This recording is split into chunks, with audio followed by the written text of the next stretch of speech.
Good afternoon to all our friends from the media.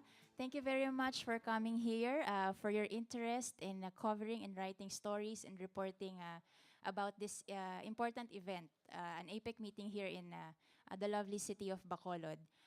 Actually, we have 3 confirmed resource speakers for our press conference for today, but the 2 others are still in the session. So we will go first with Mr. McCord. He is the chair of Microinsurance Network. Mr. McCord, can you take the stage? So very briefly, just to start off, Mr. McCord will discuss shortly about the status of microinsurance in Asia Pacific and some initiatives on how to develop microinsurance and to increase its penetration rate in the region. And then afterwards, we can go straight to Q&A.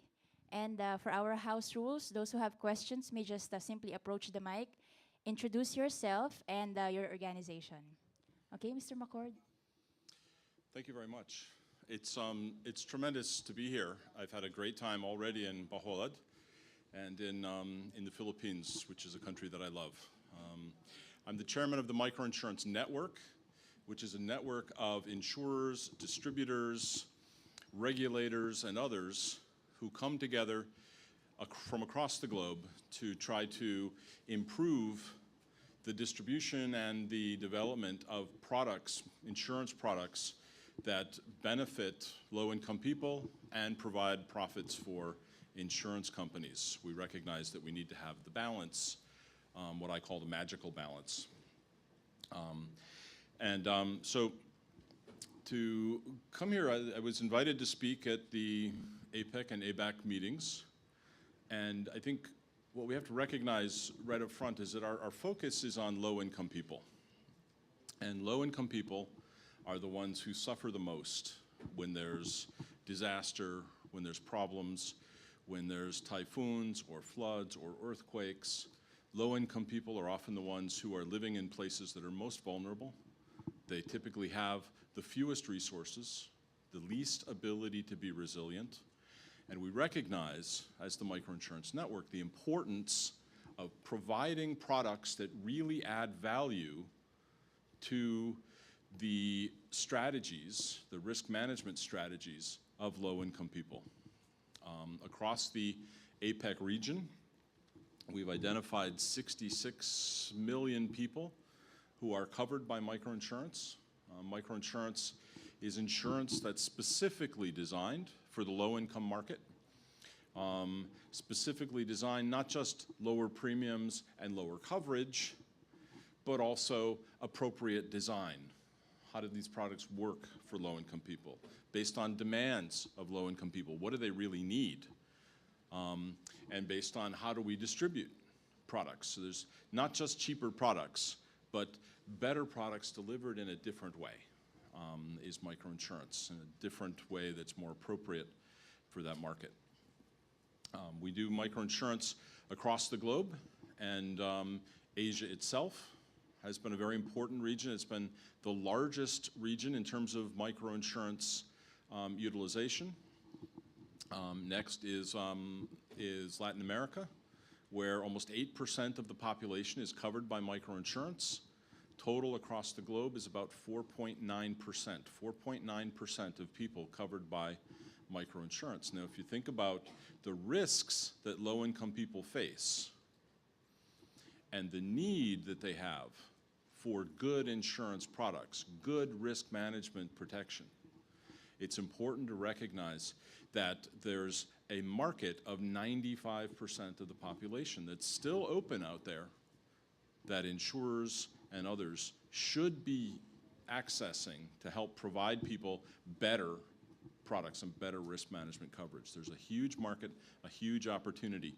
The Philippines itself, because I know most of you are here from the Philippines itself has been a tremendous case study for microinsurance. It's really, in my opinion, one of the best examples across the globe of microinsurance. Here you have almost 30% of the people in the Philippines covered by microinsurance. Almost 30%. That's incredible, right? For various kinds of products, whether that be life insurance products or disaster products, a total of 30% almost, are covered by microinsurance. This is tremendous. And what makes that happen is the fact that you have insurers that recognize the low-income market as an important market, that you have regulators and policymakers from the Department of Finance, from the Insurance Commission, from the BSP. You have people who are interested in trying to help low-income people protect themselves and provide the products that they need. So the coordination of all these groups together has really provided a tremendous result that we don't see in very many other countries. The results here in the Philippines have been tremendous. And I think this is an example that, that the world should see.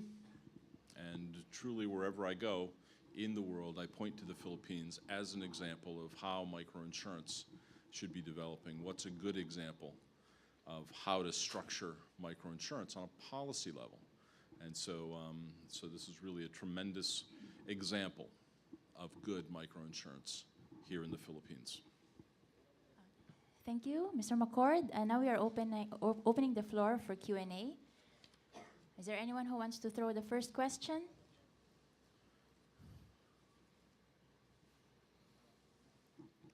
Okay, Reporters without questions. Oh my goodness.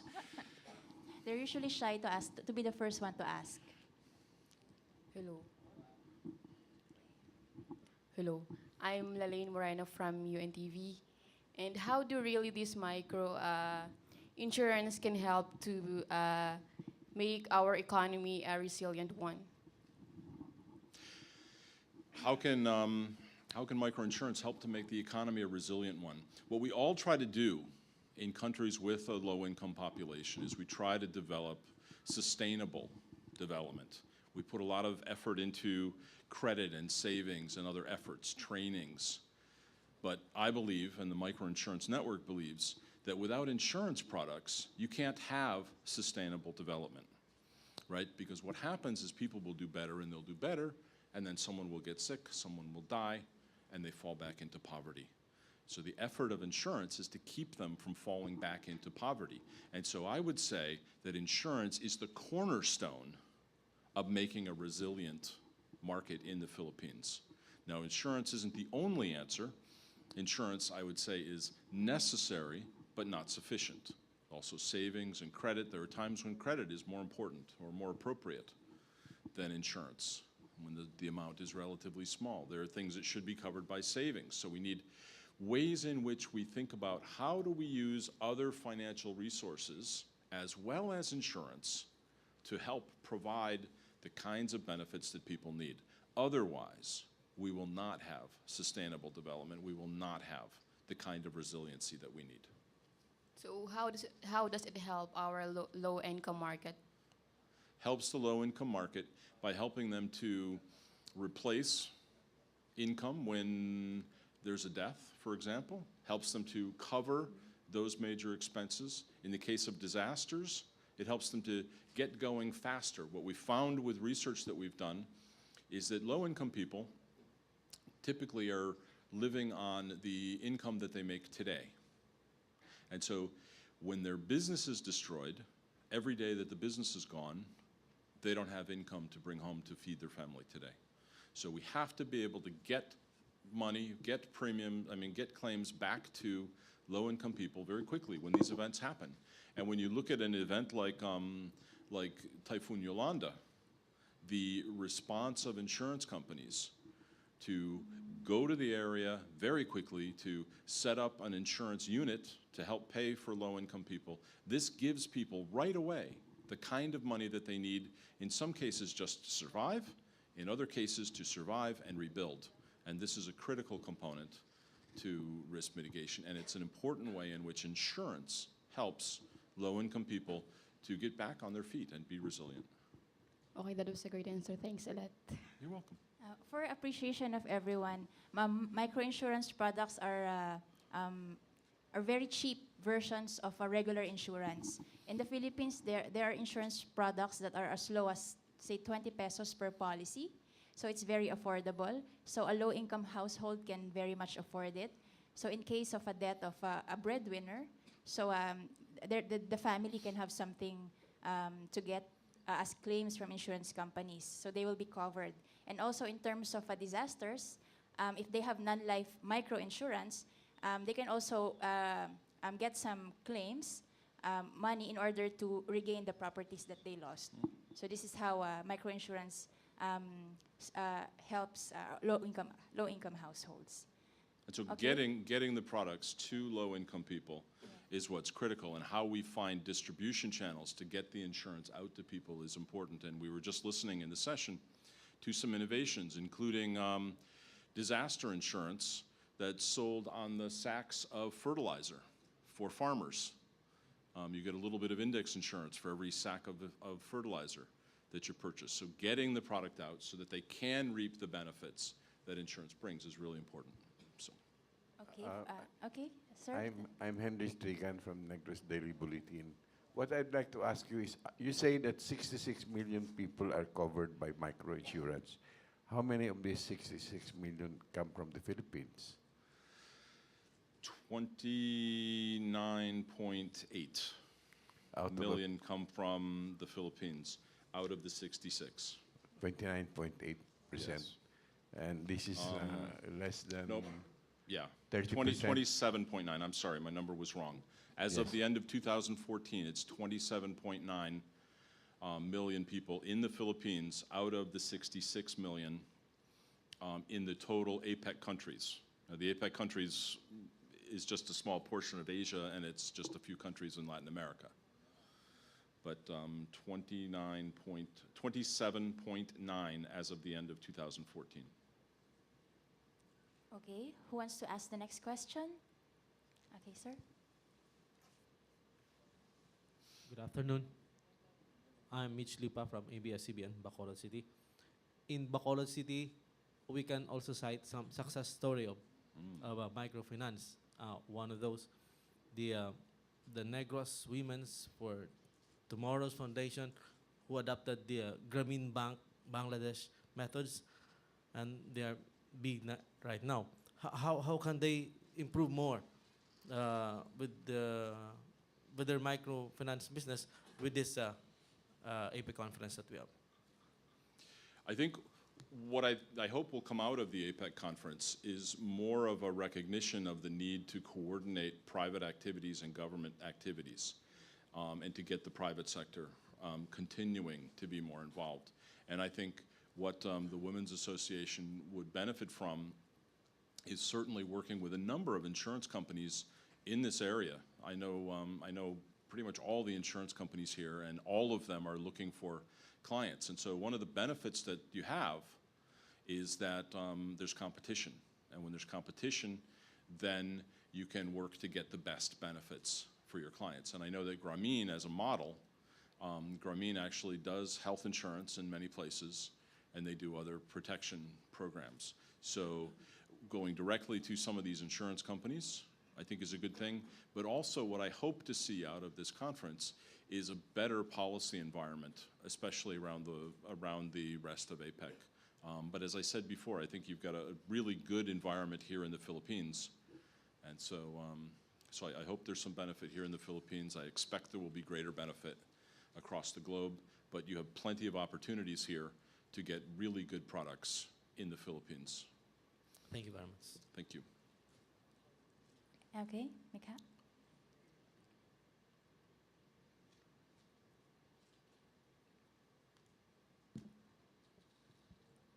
Good afternoon. Good afternoon, Mr. McCord. Good I'm afternoon. Mikhail Flores of Business World. Sir, what insurance products, microinsurance products in particular, would you suggest to insurers that would also address the problems of disaster risk among low-income individuals? Two sides to that question. I think that we have to recognize that for low-income people, there's catastrophic disaster like Haiyan, like fires, like floods. But also when they have losses of life in the family, when they have breadwinners die, when they have healthcare issues, those are disasters to the families. Those are just disasters on an individual or a family basis. Okay, so on the one hand, on that hand, I think that there's lots of options out there. A number of insurance companies would vie for that business in the Philippines. I suspect more directly to your question about catastrophic disaster, I think what you've seen is through Yolanda is that there was a great response by the insurers. I think a really fantastic response. The only disappointment I would have is that so few people relatively were covered. I had wished that others would be covered. And so I think that's the first thing, is get the products that you have now to more people. And I suspect that that's happening to some extent because usually when there's a disaster, then people recognize the benefits of insurance. They wish that they had been insured. So you see an uptick in the number of people that are insured. So I would say that insurers have to be flexible. They have to try to get products out to these areas. They have to work better on the distribution. I think the idea of putting insurance products on sacks of fertilizer is a great way of getting it out there. I suspect that soon mobile phones will offer insurance, and that the distribution channels will expand. And the key for me then is, how does that get serviced, right? If you have a disaster, you can't wait months to get the money. And I think that the precedent has already been set with Yolanda in the terms of the efforts that insurance companies made. Insurance companies and the Insurance Commission. I know the Insurance Commission was behind setting up a building, a space to make your insurance claims. And I know that even before that, several of the insurance companies were there. So expand the market with good products that help to address property, but particularly help to address businesses and the replacement of businesses, and then good servicing when the events happen. And it's easy for me to sit up here and say that good servicing is really important, and it is. It's critical. It's hard to do that when you can't even drive because the streets have been damaged because of storms and such. So I think here you've got a monumental effort that was made in Haiyan, and again, this is a great example of that. I just wish that more people had had insurance. Just a follow-up, in terms of bottlenecks and issues that remain unresolved, what are these key issues that policymakers and perhaps insurers should address to further enhance the coverage of microinsurance products among low-income households and individuals? I think to some extent distribution is a bottleneck. How do we get the product to all those people? And so these innovative mechanisms I think are going to help. But distribution is really the issue. I think you have a number of insurance companies that are interested and willing to provide products to this market. They just have to get it there, and that's really the issue. So on the one hand, the distribution channels and expanding those, and on the other hand, education. How do people get to know that insurance is a good thing? Oftentimes in microinsurance, we have a problem with trust. People don't trust that insurers will pay. I think in the Philippines, you've shown people that when a disaster happens, the insurers will pay. And so now you've got that part, the trust. I think you just have to get the distribution. How do you get the products to people? That's the real roadblock for me. And just the last question. Sure. What support do you think should the government provide to the insurers in order for them to expand or to to have a better distribution channel among their potential markets? I think the government should continue to expand the potential distribution channels. Over the years, the last 15 years or so, right, the government opened up insurance sales to mutual benefit associations. More recently, in the last 3 years, I think, the government opened up to rural banks, an additional 6 million potential people. So the broader the group of potential distributors is made on a legal basis, the easier it will be for them to expand. Thank you. Thank you. Any more questions, Ben?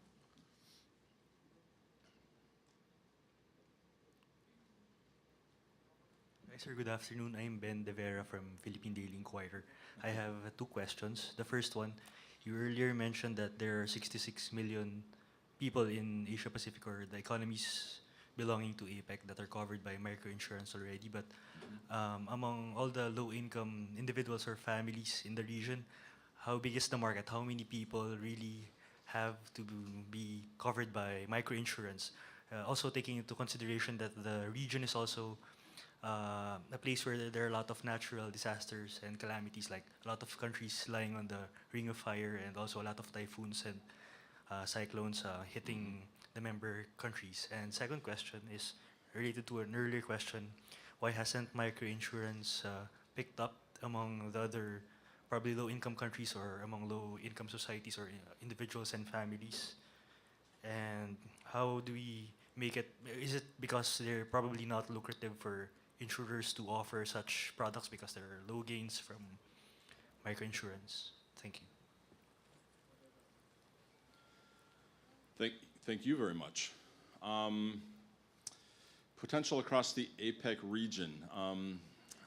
It's actually hard for me because it covers Latin America and Asia. I'd say that across the globe, the potential is about 3 billion people. So obviously that's beyond this market. I think in a country like the Philippines, I think you've got a market of 50 to 60 million people to bring it home. I'm sorry, I can't, I could make up a number, but I don't want to do that. So I think for here. And then why hasn't it picked up? I think that's a really good question.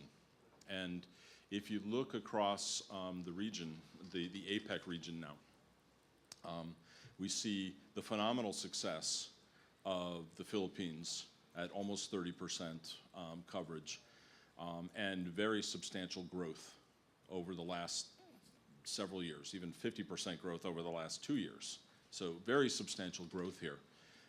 And you look at another country like Peru, which is, I would say, the antithesis of the Philippines experience. And Peru really hasn't grown in terms of microinsurance coverage since 2005. So in 10 years, they haven't really grown. Other countries, of course, are in the middle there. But what you see is countries where you have regulators, policymakers, insurers, and distributors working together, that's where we see greater success. So we see good success in another member country in Mexico, for example, right? And they have coordination. And so what else is dragging things back? I think there's a lot of government policies. You look in a number of countries, and government policies actually restrict growth. They aren't open to an expansion of distribution channels, like we talked about. They may make regulations on microinsurance, as they have done in Peru twice now, but those regulations don't provide any incentive for insurers to do that. So you look at Peru, and when we studied there a couple years ago, we had 9 insurance companies that were doing microinsurance, but only 2 of them would report that they were, because there's onerous requirements by the government and really no benefits. And so those that don't recognize the need for putting some benefits on when you put regulations in place, they don't do as well. So yeah, I think you have more. So just very quickly, it means that it has not picked up because of lack in regulatory framework and also incentives to insurers. Yeah, it's lack of regulatory framework, lack of incentives in some places. There is definitely a market perception, a negative market perception in most of these markets. And that holds people back. It makes insurers work much harder to be able to distribute products. In some places, the insurers really aren't interested. In some places, they're very interested. So it's really, each of the countries is different, but that's where you've got a lot of the issue, is the market understanding, market demand, responses to the market from the suppliers, and the regulatory framework. Right, thank you. Okay, is there one last question for Mr. Okay. Sorry, sir. We'll accommodate the question from the lady at the back.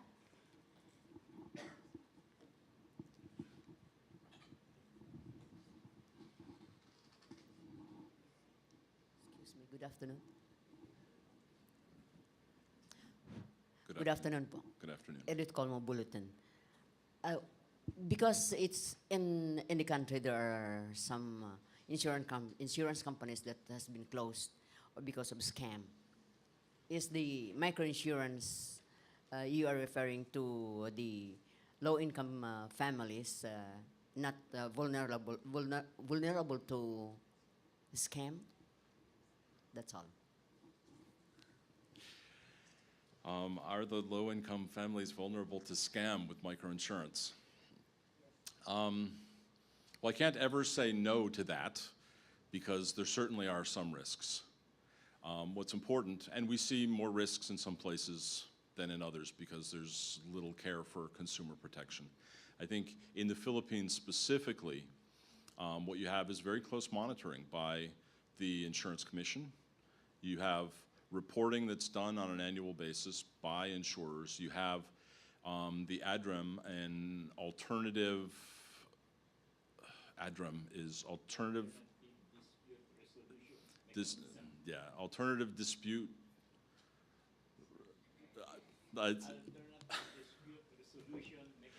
Yeah, alternative dispute resolution mechanism, so the ADREM. And what that's intended to do is provide a special mechanism for low-income people to be able to report consumer protection problems and consumer protection issues. And I know that that's been promoted among people. So, you know, obviously the key is that people need to know about it in order to use it. And I know that that arbitrators have been trained around the country to be able to help address this. So is it possible that people could be scammed? I think it is, but the possibility is minimal here in the Philippines because of the controls that are set up. And I think, you know, I think that the more information we can get out to people about how insurance really works, the more they'll be able to protect themselves and police themselves. So with a combination of the campaigns that the supervisor's office has promoted, supervisor and Department of Finance have done the advocates program and the marketing materials and the information, the public information that's out there. I think people have learned a lot more about microinsurance and they know what has to happen. And as long as they know and they have a mechanism to address that, I think that really seriously minimizes the potential for any kind of malfeasance. Okay, thank you very much, Mr. McCord. I will allow one quick question from our friend here. Thank you. Mr. McCord, you know what, there are some questions regarding the payment of premiums as a result of Typhoon Yolanda. Now, what can the government do in order that the idea of trust that you're talking about can be more possible because of the claims that up to now have not been paid in Leyte? Have not been paid in? Yes, in Leyte. Because they're making it difficult for the claimants because some of the heads of the families died and could no longer be located, especially those victims who were who perished during the typhoon. And the claimants are stating that up to now, some of them have not been paid their benefits.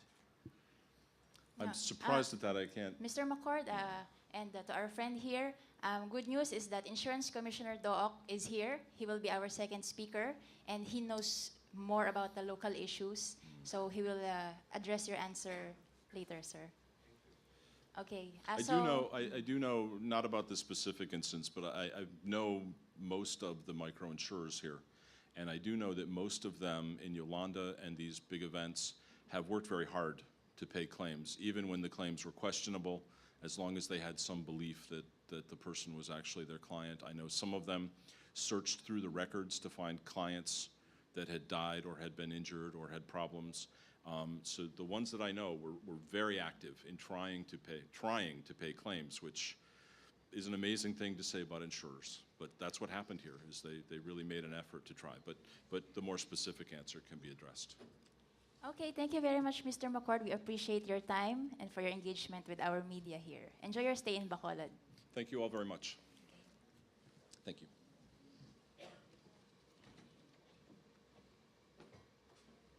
For our next speaker, we'll have Insurance Commissioner Emmanuel Dooc.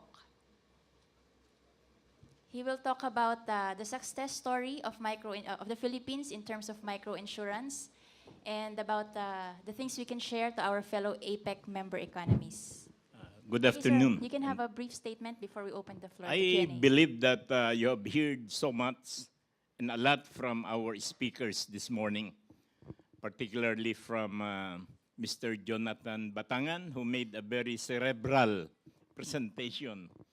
Sir, our meetings are closed doors, so the media are not there, but Okay. we're here for you to give them some updates. Well, I am very lucky to get invited in this press con.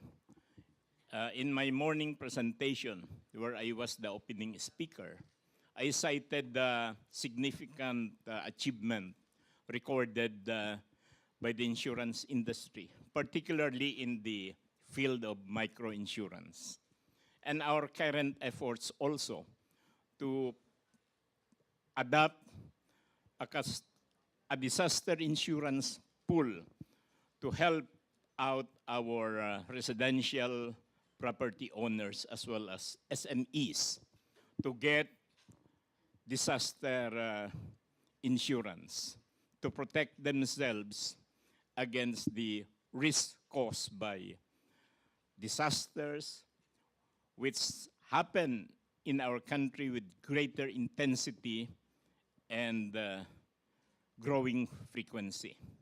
So I'm here to answer questions coming from the press. Okay, who wants to ask the first question? Okay. Sir, sorry, the guy from the back raised his hands first. I will call you next. Yes, he will answer, sir. After the gentleman at the back. Sir, good afternoon. From Good ABS. afternoon as well. From Bacolod, ABS-CBN.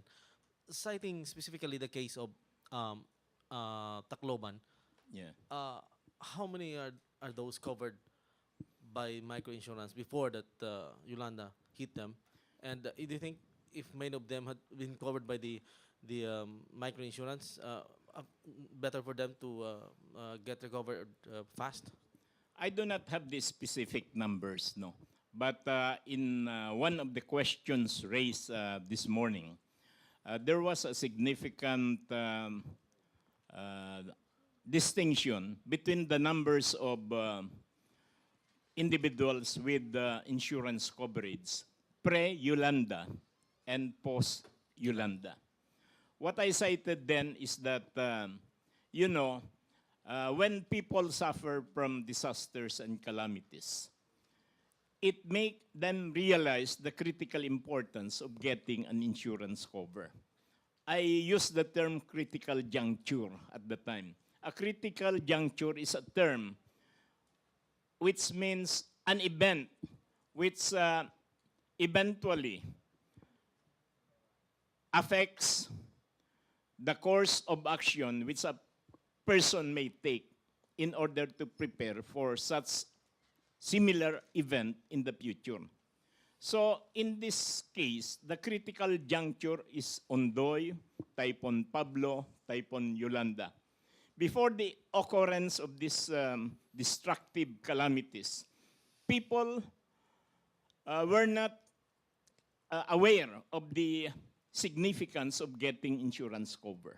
But after that, practically, people, particularly those who live in vulnerable areas, realize the critical importance of buying insurance.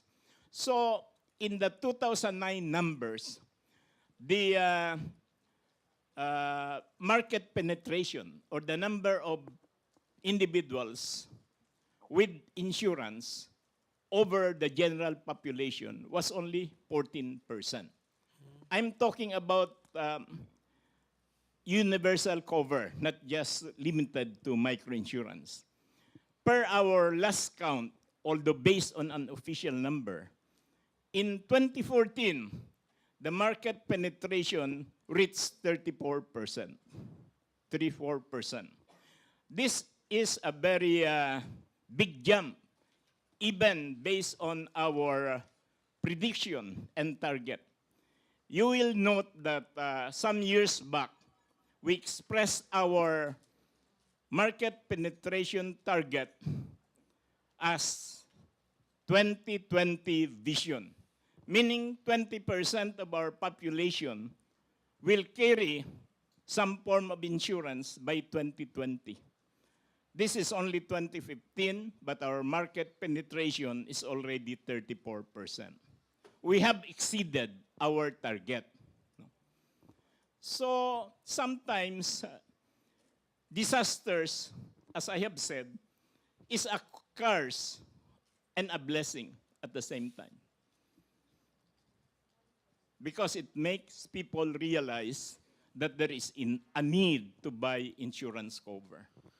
Sir, Mr. McCord says earlier that tremendous increase 2 years ago in the Philippines, 52% growth.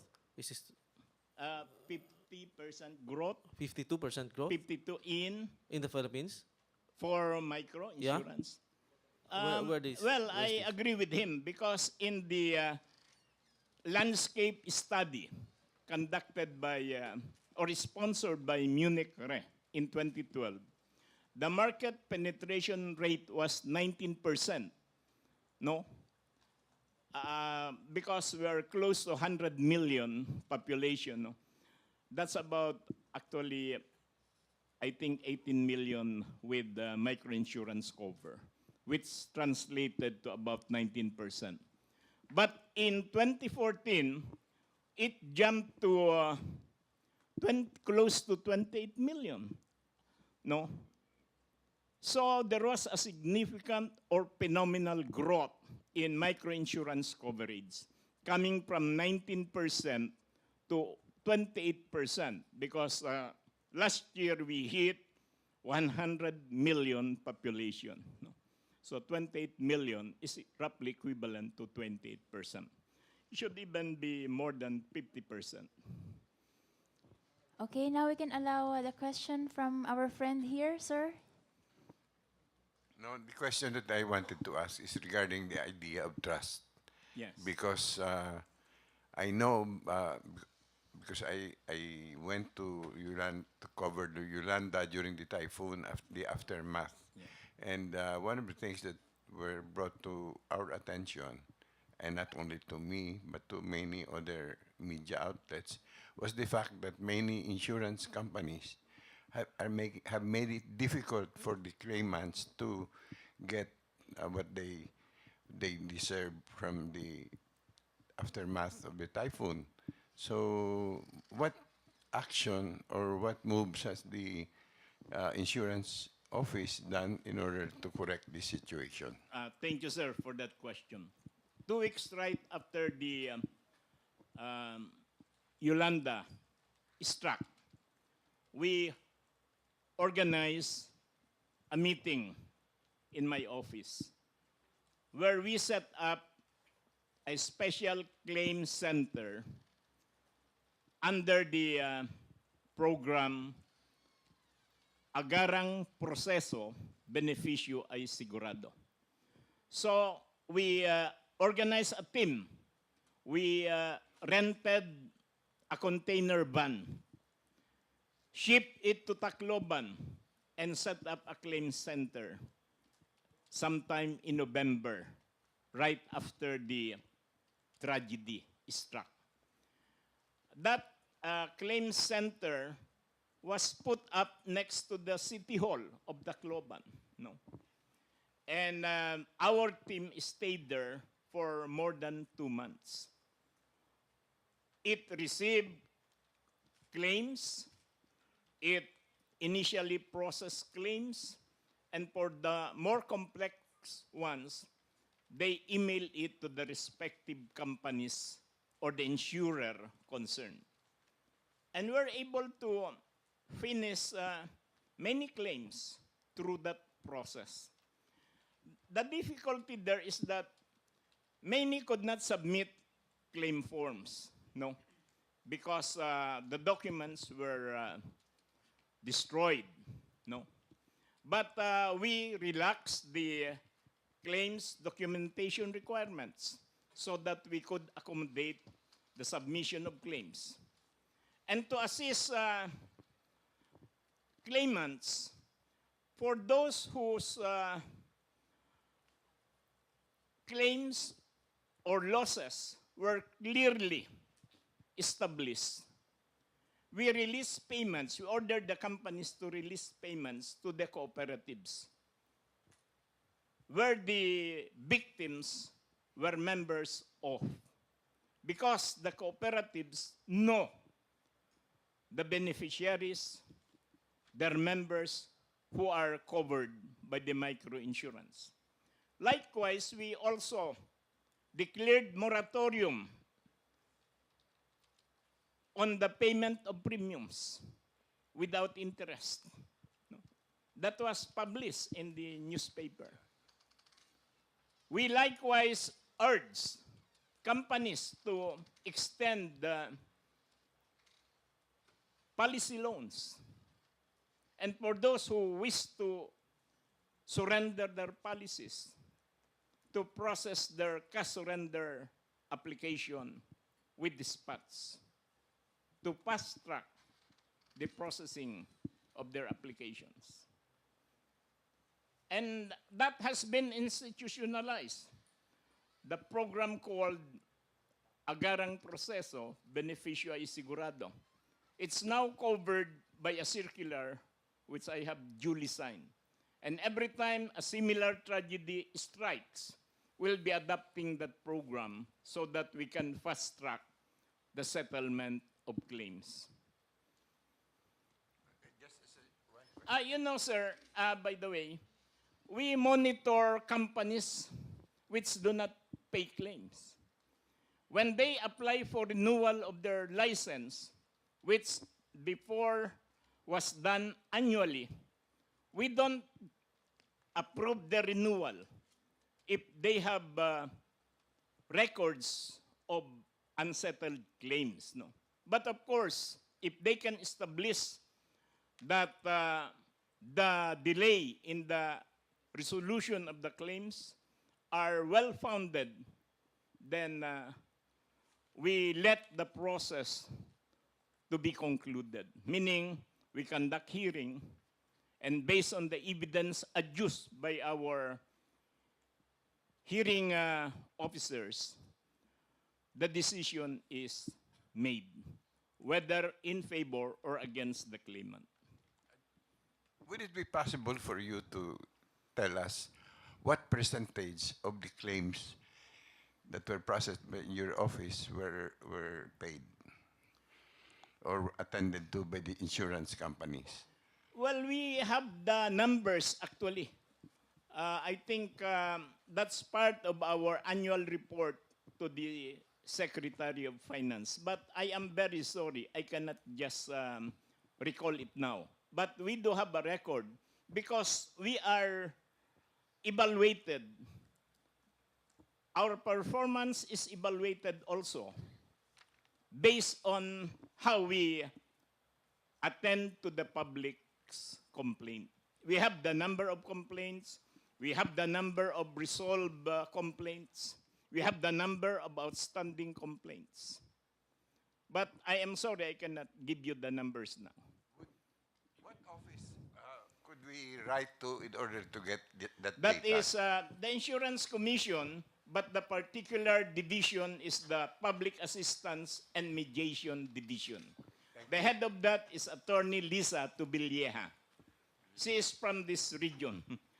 Sir, She if is you- from Iloilo, actually. Sir, if you can give me your contact number later, and then I will be the one to follow up with the Insurance She Commission will for the attend data. to you. Okay, thank you. Okay. She is an Ilongga, actually. No, we can accommodate 1 to 2 more questions before we proceed to the next topic. Yes, Chino. Good morning, Commissioner Do. Yes, Chino good Lake morn- of Manila good Bulletin. afternoon. Good afternoon na pala. Anyway, sir, I remember Secretary Purisima proposed after the Hayan for the establishment of this mandatory worldwide catastrophe insurance. Actually, it's not worldwide. What you are Alright. thinking of is just a domestic. Incidentally, this gentleman actually raised the same question to me while we were seated together just before I came up here. No. Yes, that's true. In fact, there were two proposals submitted already, which we had evaluated. The first one was originated by ADB. But that one proposed for the establishment of a monoline insurer, no, which was then referred to as the Earthquake Protection Insurance Corporation, or EPIC, no? And then it requires for the creation of a new company that will provide mandatory earthquake insurance cover to dwelling units, to residential units, and small and medium enterprises. But that did not gain the support of the government and the industry. Why? Because it called for the formation of a new company, which will be the exclusive distributor to secure protection against earthquake, fire, typhoons, and flooding.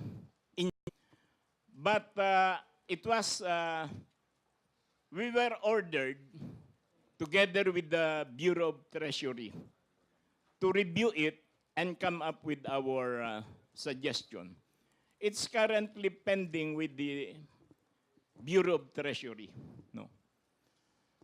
But I expect that it will soon be forwarded to the Secretary of Finance, where I requested that I, together with the proponent, PIRA, with the support of World Bank and IFC, to attend this presentation meeting of the proposal to Secretary Purisima. Hopefully, this will take place soon.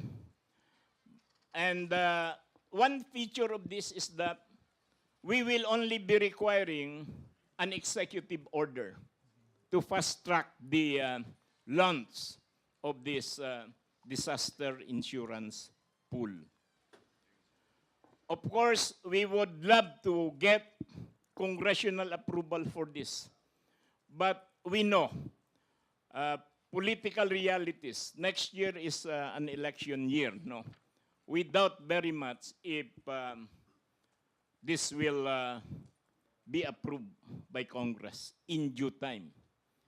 Because there is also a very important bill pending in Congress. This is the bill to reduce the taxes imposed on non-life companies. Do you know that the total taxes imposed on non-life total to 27.2%? The highest in the world. Imagine, yearly, it is slapped a tax of 27.2. The breakdown of that, 12% VAT, 12.5% DST, 2% fire tax for property insurance, and an LGU tax, which may range from 0.3 to 0.7%, depending on the host city or LGU concerned. No. Now, I endorse the lowering of the tax because life is only subjected to a 2% premium tax and a graduated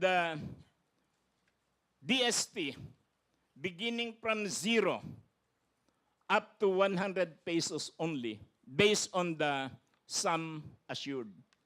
If it exceeds 1 million and up rather, it is only subject to 100 pesos DST. Unlike in the non-life, where it is subjected to 12.5% DST.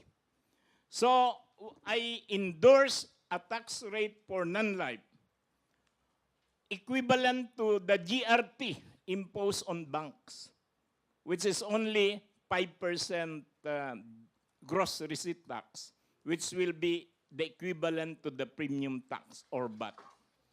And 0.5% DST. I surveyed the players, the non-life insurance industry, and that is acceptable to them. Well, I think they have to accept it compared with the current 27.2% total taxes.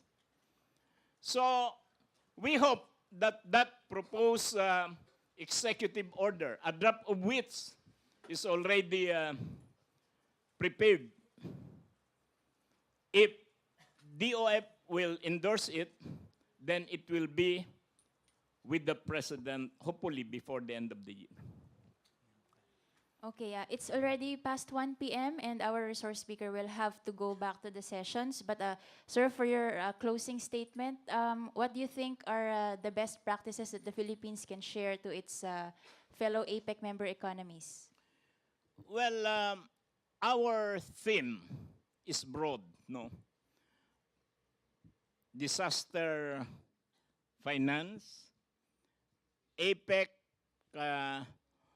roadmap for resilient economies. No.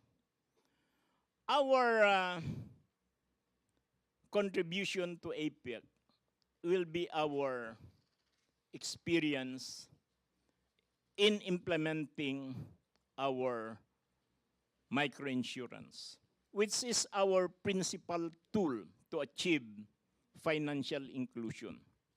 As I have said in my opening statement, the concept of financial inclusion in insurance lingo is simple. Walang iwanan. Lahat makikinabang sa biyaya ng siguro. Meaning, regardless of the economic status of a person, of a Filipino, he should be able to afford to buy an insurance. And the facility for that is microinsurance, no? Where the premium is very affordable, pegged at 7.5% maximum of the daily minimum wage for a non-agricultural worker in Metro Manila. That translates to about 36 pesos per day premium, no? A pack of cigarettes, the branded one, will be more expensive than that. And yet, the benefit, the protection which a microinsurance will extend and provide to poor families is limitless. No? That's a lot better getting 5,000, 10,000, 15,000, or at maximum maybe about 25,000 microinsurance proceeds. Is a lot better than getting a bag of relief goods, which is only worth 300, anywhere from 300 pesos to 500 pesos. And what is more, the beneficiary of a microinsurance proceeds is not shamed by getting dole-outs, no? Because the premium he pays is derived from his honest labor. It keeps and leaves his honor and dignity intact, no? So I think the Philippines is now widely regarded as a leading country in terms of microinsurance program. In fact, we are now considered as the model for this insurance initiative. No. And we are proud of that, but we still have a lot way to go. No, we only covered 28 million, and that includes both life and non-life. No. Our target is to serve all those who fall under the poverty line, which is anywhere from 25 million to 30 million. No? And we are close to that. We're very close to that. So, as I have said, there is good in every one of us. No? And if we collectively apply it, no, we can overcome all the bad things around us. No? So I think that's my message to the Filipinos. We are all affected by calamities and disasters. And we believe that microinsurance is an empowerment tool, no, to make every Filipino a contributor to national development. Instead of being a part of the problem, they all become a part of the solution. Thank you. Okay, thank you very much, Insurance Commissioner Emmanuel Dooc, for sharing substantial information to our friends from the media. So for now, we are going to shift some gear. Yes, sir. We are going to shift topic. Our next guest is the President of the Metro Bacolod Chamber of Commerce and Industry, Mr. FrankCarbon. He will be talking about investment opportunities in Bacolod. His assignment is to promote Bacolod and to take advantage of this high-profile APEC event to promote this lovely city. So he will also talk about investment opportunities here. So Mr. FrankCarbon, you can give a brief opening statement, and then we can open the floor to questions. Thank you, Michelle, for this opportunity to serve Bacolod and Negros Occidental. First of all, I would like to talk about the macro side of the economics of Negros Occidental and Bacolod. Maybe up to now we're thinking, or you're thinking, that what drives the economy of Bacolod Negros is still sugar. I tell you, no more. It's not sugar anymore. Sugar is a small part now of our economy. You know what driving the economy of Bacolod and Negros Occidental now is the billion pesos monthly remittance of our OFWs and seafarers, and the million pesos, and still increasing, no, the take-home pay of our BPOs. Today we have, I don't have the right figures, but I'm guessing it's around 15,000 BPOs at 8,000 pesos take-home pay. That's around 120 million, no? Our Siguro Ilonggos, on the low side, we have around 50,000 Ilonggos, seafarers, and OFWs, remitting around $500, that's around 20 pesos, that's around 1 billion pesos on the low side. It could go up to 2 billion pesos. And you know who's catching this billion pesos circulating in Negros and Bacolod? It's the retail stores now, no? That's why Ayala is here, SM is here, in Japsha, City Malls here, and the latest is the Mega World building 2 high-end mixtures in North Hill and Upper East, they call it, no? So today, if you're wondering who's the biggest employers in Negros Occidental Bacolod, is the retail stores. They're the biggest employers.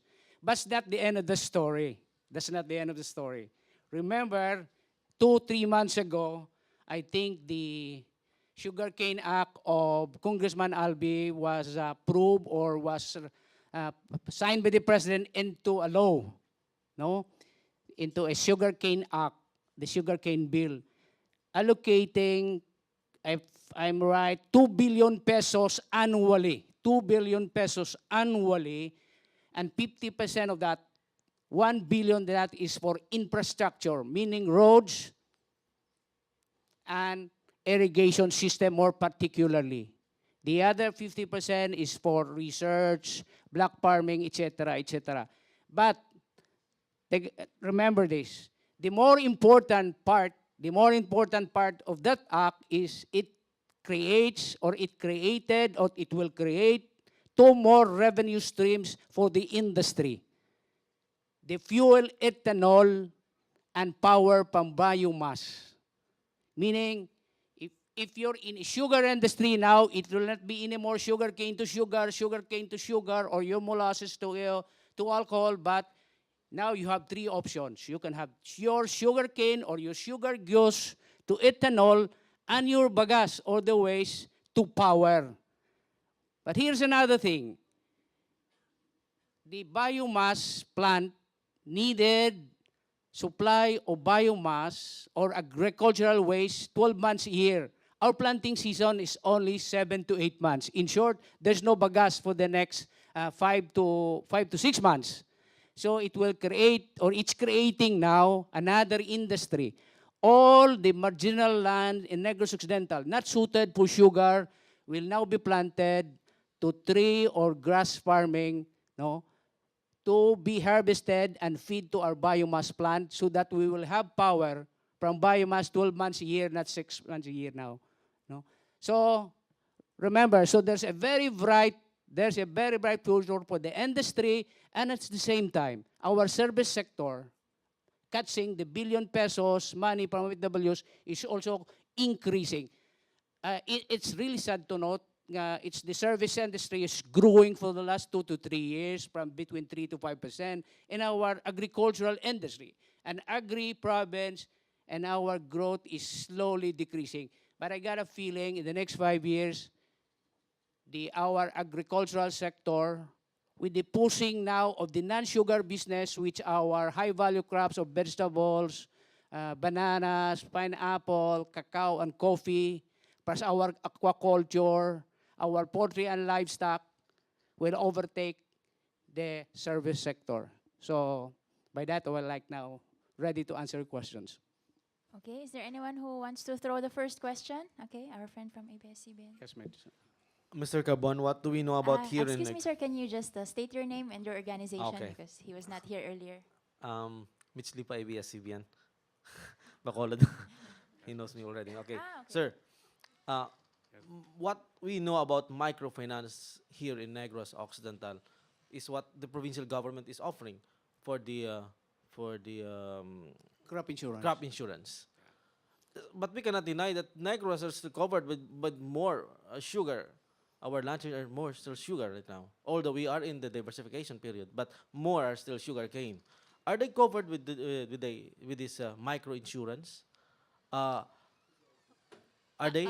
I'm not so sure about sugar cane plantation, if they have their own crop insurance covering the whole crop year. But what I know, as what Commissioner Dooc saying, the penetration of insurance is in the whole country is 34. That's very high. But I got a feeling here in Negros it's very low. I think we're down to 15. Most of our micro and small businesses don't even understand insurances, no?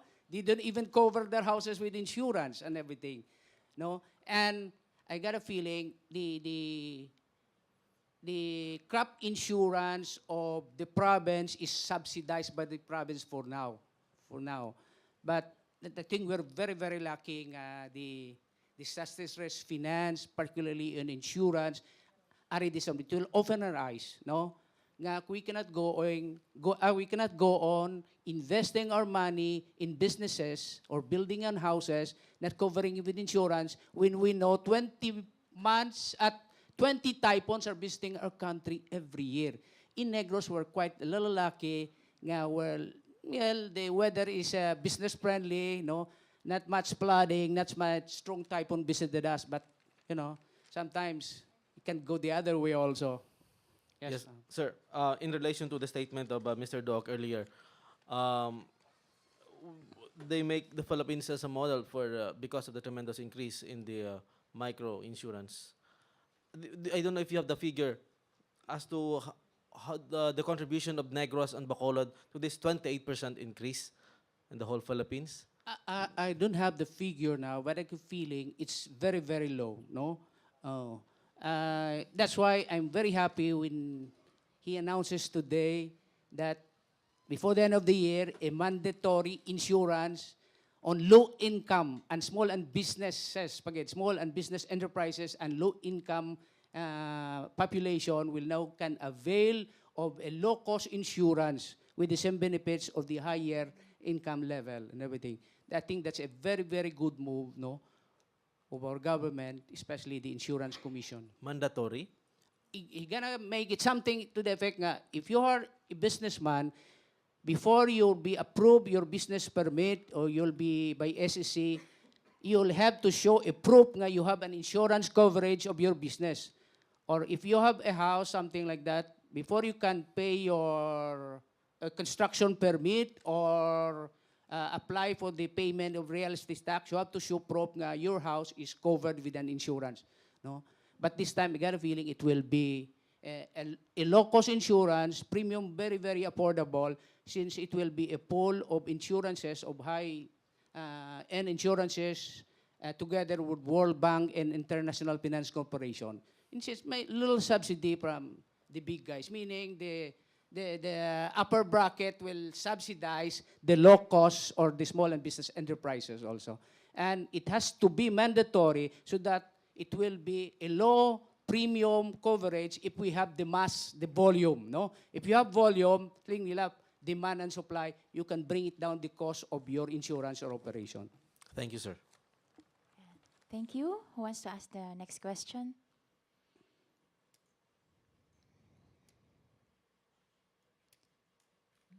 Okay, sir, just to keep the ball rolling, may I ask, how does the business sector of Bacolod respond when they learn that it will be hosting this APEC meeting? Okay.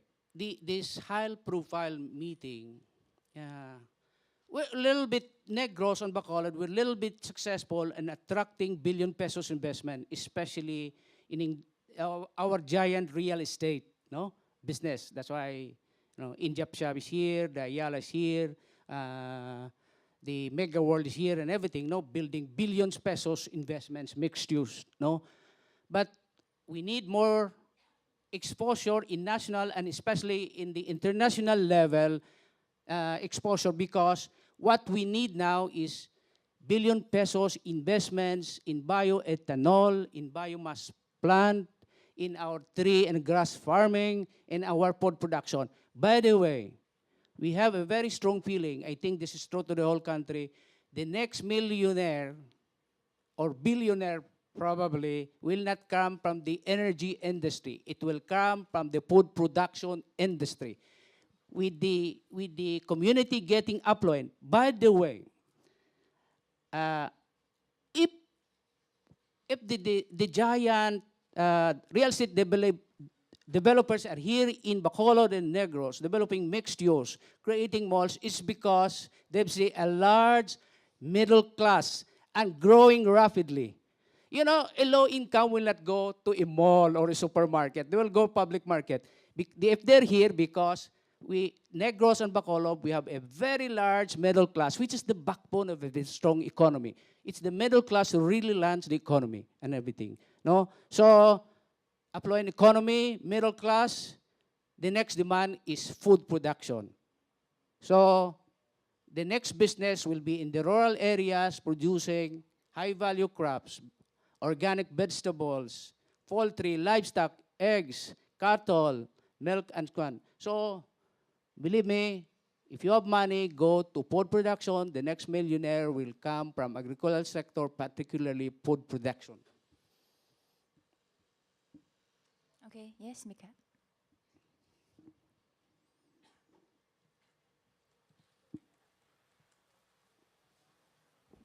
Good afternoon, Mr. Carbon. I'm Mikael Flores of Business World. Sir, what particular type of investments are you eyeing that would enter Bacolod and Negros with the province and the city hosting a high-profile event such as the APEC meetings? Thank you. Immediately, the city and the province needs investment in energy, particularly power and water. Let me tell you, 100%, or probably 80% of our power are not generated here in the island, in Negros. We bought, I think, close to 84 megawatts. Where we bought Seneco, I'm talking about Seneco, the Central Negros Electric Cooperative, bought 104 megawatts of power for our base load requirements and intermediate requirements from Samar, Leyte, and Cebu, and 20 from Palimpinon in Negros Occidental. When you're buying your power, especially your baseload power and intermediate power, which is needed 24/7, meaning you're consuming that 12 midnight up to 11 midnight, 24/7, and when you're buying that, no, from a very distant places, you are susceptible to a lot of disruptions. Number one, congestion. Second is breakdown of the transmission line. The third, when you put it in all one side, especially if we bought 64 megawatts from KIPCO, if they have problem with that whole complex nila, you got a blackout on the whole city or the whole province and everything. What we need now is an embedded, meaning power inside the island, inside Negros, of coal-fired plant and diesel. We need the only, it's not solar, it's not wind, it's not hydro that can give us base load or intermediate. Not yet. We're not ready for that to give base load. It's still coal-fired plant that can give us base load, meaning 24/7 requirements. No? So what we need is a base load plant, coal-fired plant in Negros for our base load requirements, embedded or generating power here in the island. And we need diesel or a blended fuel part for our picking load and reserve requirement here. If we have energy security in the province, we should have coal-fired plant for our base load requirements and diesel or blended fuel for our reserve and peak load plants. When peaking load, meaning you just consume it 6 to 7 hours a day, no? Meaning a coal-fired plant, you cannot run it as a peaking load. No, you cannot run it 6 hours, stop it again, and run it again. It's not designed for that. It's only the diesel powered plant or the blended fuel that can give you the reserve requirement is there when you need it. And you need it reserved if anything happens with one of the power plants generating power for the island. So that's the two major requirements. But here's another one.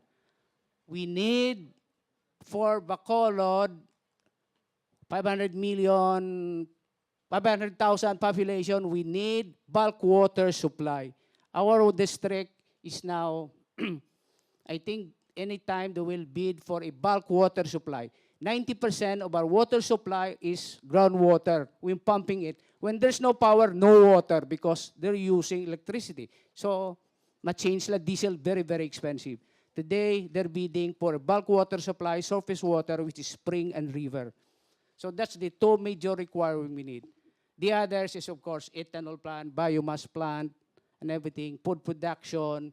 And we need also the municipal waste to energy, waste to power, also investment. Meaning, let's gather all our waste, Metro Bacolod, if we, the 5 or 6 cities, if we can come together, gather all the waste, we can convert all our municipal waste into energy or power also. That's all the major requirements we need now for the city to keep on moving forward very, very quick or very, very fast. Yes. Yes, sir. Go Yes, sir. Mr. Carbon, one of the things that I noticed when we went abroad to England was the waste to energy program of Wilmington, which is an area which is almost equal to the population of Negros Occidental, which is about 2 million. Now, we surveyed the area in Wilmington, and they're producing 30 megawatts of power through waste. Everything from plastics, from bottles, and everything are thrown into the furnace, and they generate power. I'm wondering why in the Philippines we have not really explored this possibility when in Japan, in Thailand, this is already being considered. And when I asked the people from the DNR why, they said because our laws are not suited for the generation of power. Because it's really surprising. I hope you can visit Wilmington, England, one of these days and see that the power plant for waste to energy is situated right in the middle of a residential area. All right, yeah, right. We went there 10 years ago together with Governor Cosculuela, Mr. Joe Villanueva of First Farmers, and we visited the area, and it's really, one thing is this, our laws are antiquated, and they really need to be revised. And I think this is one area where the chamber could explore the possibility of waste to energy. Yesterday, we have a meeting about road projects, but one of the agenda there is other infrastructure, which is energy. And one of the discussion are about on the municipal waste. By the way, 60% of our municipal waste are household generated, household waste pala sa aton. Not much of an office, not much of a industries. It's a household waste. So, and there's a study that I think for a small waste to energy plant to be viable, at least you have a minimum of 200 tons of waste every year. Guys, you're gonna eat up and 200 tons. Bacolod cannot give you that. That's why they said it's about time we should have a Metro Bacolod Council ang anay. And start with just one project, waste to energy. Gather all the waste of Bacolod, Silay, Talisay, Morsa, etc., Bago, put it in one place, convert it into power. Metro Bacolod Council. Iloilo Guimaras Council. They started, I think, with 2 or 4 projects lang. Today you can have that also. I think Mayor Monico started with that and started maybe with converting waste, municipal waste to power. Thank you very much. We can accommodate perhaps 1 to 2 more questions from the floor.